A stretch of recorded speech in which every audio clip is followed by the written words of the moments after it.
Շնորհակալություն, հարգելի խորհրդարան, հարգելի կառավարություն, գրեթե մեկ ամիս առաջ ես դիմել էի կառավարությանը եւ խնդրել էի առաջարկել, որ նոյեմբերյան քաղաքը եւս ավելացվի սահմանամերձ այն մեր համայնքների ցանկին, որոնք որ արտոնություններ են ստանում, արդյոք հարկային արտոնություններ եւ մենք հիշում ենք, թե ինչպես դրա անհրաժեշտությունը առաջացավ, երբ որ մենք համայնքների ցանկ ունեցանք եւ նոյեմբերյան քաղաքը նույնպես այդ դժվար համայնքներից էր այդ ժամանակ, նույնպես հետակոծության էր ենթարկվել եւ չենք կարող ուղղակի ասել, որ նոյեմբերյան քաղաքը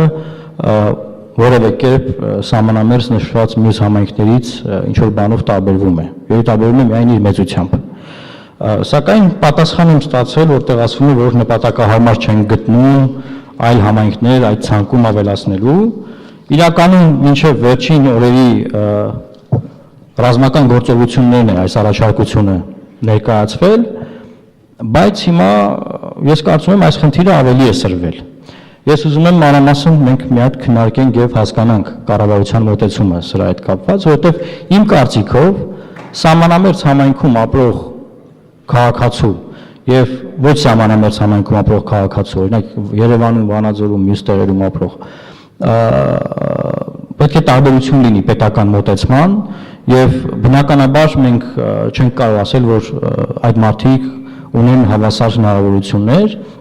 հետեւաբար մեզ պետք է այլ քաղաքականություն ունենալ այս տարածքներում եւ տալ համապատասխան արտոնություններ, տալ համապատասխան հնարավորություններ, որ ոչ միայն հույսներս դնենք որ մենք հայրենասեր ենք կմնանք չենք լքի այս համայնքները, այլ նաև մարդիկ զգան, որ բացի այն, որ իրենք հայրենասեր են, նաև կառավարությունը տարբերակված մոտեցում ունի այդ համայնքների նկատմամբ եւ այդ տարբերակված քաղաքականության արդյունքում նաև այնտեղ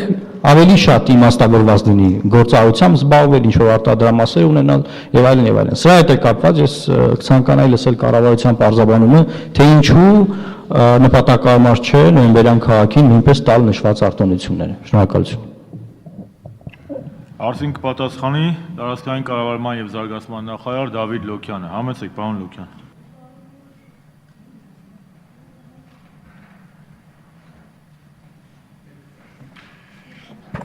Հարգելի նախագահություն, հարգելի պատգամավորներ,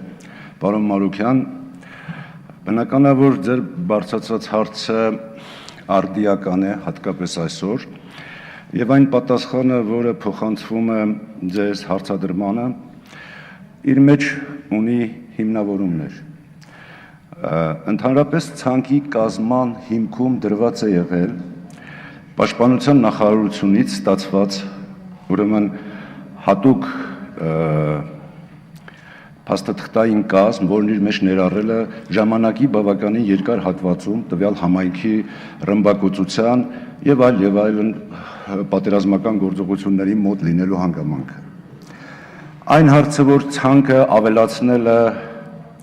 իր մեջ դժվարություն է բերում, դա պայմանավորված է նրանով, որ Հայաստանի Հանրապետության սահմանամերձ տարածքների տարաբնակեցումը այնպիսի հարցությունով է իրականացված, որ այդ ցանկը կարող է նույն պատճառաբանություններով շատ մեծ դառնալ։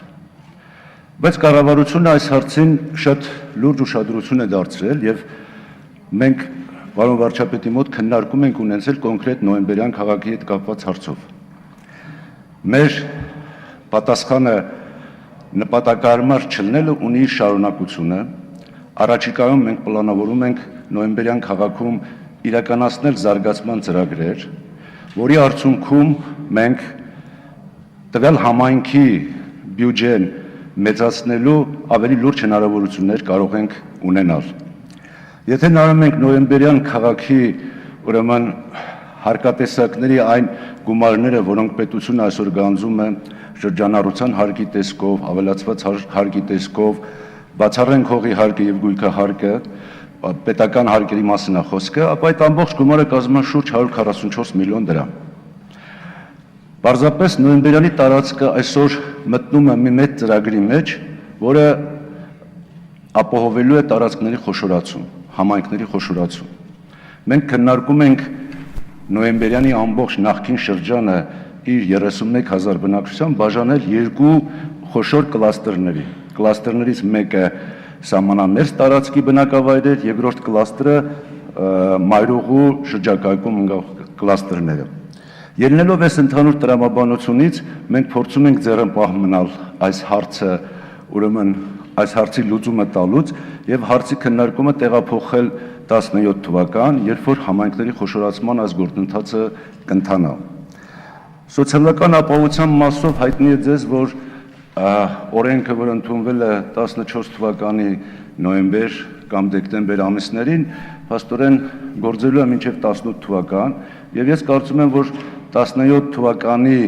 այդ փոփոխությունների արդյունքում մենք խնդրին կարող ենք նորից անդրադառնալ ընդհանուր կլաստրի համայնքների հետ, որովհետեւ տարբեր չլինեն դրանք։ Երրորդ խոսափող Էդմոն Մարուկյան։ Շնորհակալություն, պարոն նախարար, ես համաձայն եմ, որ հնարավոր է այլ զարգացման ծրագրերով խնդիրը լուծել, բայց տեսեք, մենք ունենք իրավիճակ, որ բարձրացնում ենք հրատապ հարցեր եւ հրատապ հարցերի հետ կապված ասվում է, որ օրինակ կքննարկենք 1 տարուց հետո, ինչ որ ժամանակ հետո, բայց մինչեւ այդ ժամանակը մենք պետքա դեռ կարողանանք այդ համայնքներում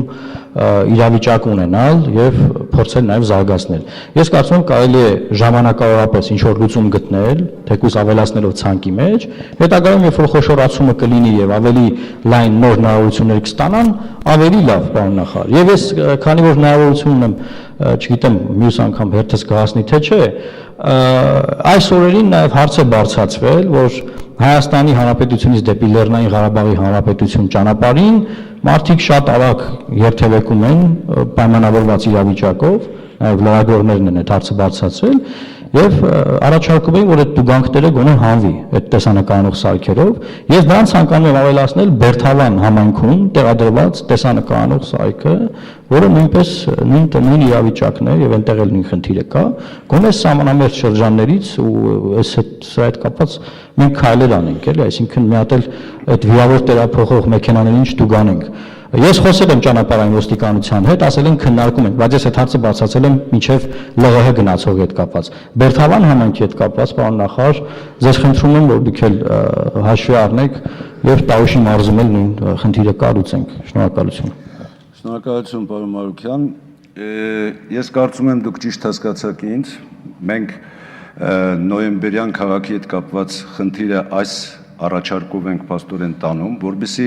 չառաջանա մի սպոնտան process, որոնք կհայտնվեն 50-ից ավելի համայնքներ, որոնք նույն կարգավիճակում են, նույն խնդիրներով եւ նույն հեռավորություններով։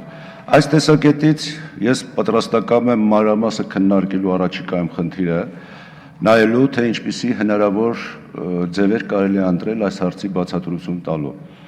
Լուծում տալու։ Իսկ ինչ վերաբերվում է արագաչափերին, թույլ տվեք դա քննարկել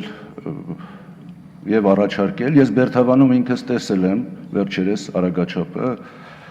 քննարկենք եւ պատասխանենք։ Շնորհակալություն։